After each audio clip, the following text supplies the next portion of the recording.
மிகப்பெரிய ஆபத்து வந்திருக்கிறது. ஏன்னா வலதுசாரி பெரும்பான்மை தீவிரவாதம், மதவெறி, இந்து மதவெறி, இந்தியாவே கபலீகரம் செய்து கொண்டிருக்கக்கூடிய அந்த மதவெறி தமிழ்நாட்டுக்குள்ள கால் பதிக்க துடித்துக் கொண்டிருக்கிறது. அதை கவுண்டர் பண்ணணும்னா வெறுமனே தொலைக்காட்சி வாதங்களையும் சமூக வலைதளங்களையும் பேசி மட்டும் பத்தாது. அப்கோர்ஸ் அது வேணும். சோஷியல் மீடியா மிகப்பெரிய பிளாட்ஃபார்ம். இன்றைய இளைஞர்கள் அதில் தான் முதல்ல எல்லாத்தையுமே கத்துக்கிறாங்க, பார்க்குறாங்க.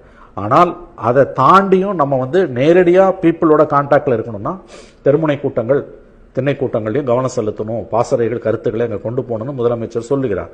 இது ஒரு நல்ல கருத்து, காலத்தே சொல்லப்பட்ட கருத்து. ஆனா அது உங்க கேள்வி, அது சாத்தியப்படுமா, கட்சிக்காரன் அதை செய்வானா அப்படின்றீங்க.